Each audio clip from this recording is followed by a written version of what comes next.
हाँ sir. Hello. Hello sir. हाँ हाँ। आप बोलिए ना। आप जब फ्री फायर खेलते क्या होता है? आपका नेट तो पूरा स्लो दिया। মুকেশ আম্বানি বলে ফকির 300 রিচার্জ মারে বলে ফ্রি ফায়ারের গড় মারতেছে। ওর বলে গাড়ি যায় অন ফ্রি ফায়ার টেস্ট মারতেছে। একবার 99 মারে কাস্টম গেল আইনে 99 মারে বাল একটা র্যাঙ্ক ম্যাচ খেলাবার নিয়ে গেলে বাল এমরা গুলি করতেছে এমরা ধিমরে গেছে গে। এই মুকেশ আম্বানি কি করলো? दूर पर होते खाली आड़े ने सर। হ্যাঁ হ্যাঁ। তাহলে তো নেট পুরো খারাপ করে দিছে না স্যার। নেট খারাপ করে দিছে মানে একবার শেষটা দিছে। আর আগে তাও বাল কান্দা গাইডা তাও মা কাছ থেকে মানে 250 টাকা নিবার হয়েছে এখন 300 টাকা করে দিব।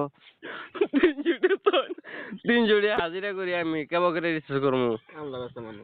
সেটাই তো। স্যার হ্যাঁ।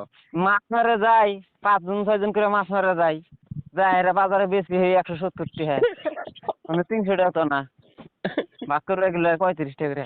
35 টাকা রিচার্জ হয় না তো স্যার না। হ্যাঁ সেটাই তো অনকা 3 মাস কাম করে হারে একদিন এক মাসে রিচার্জ করে না। এবার ভাবছি সিমটা মুকেশ আম্বানির গোয়ালে দেয়নি। হ্যাঁ স্যার, সিম মুকেশ আম্বানি দিয়ে দিতে হবে না। আর তুমি শোনো, বিএসএনএল এ পোস্ট করি নেই আমরা নাম্বারটা। মুকেশ বিএসএনএল আম্বানি কেমন করে কোয়ান যায়? আমাদের এখানে 500 কত টাওয়ার আসছে। টাওয়ার দিয়ে আসে বললে না স্যার, আমরা হ্যাঁ বিএসএনএল পোস্ট করে দিব। হ্যাঁ। আর আমার এত সুন্দর এয়ারটেলের টাওয়ার গেমে গেলে একদম 99 মারে।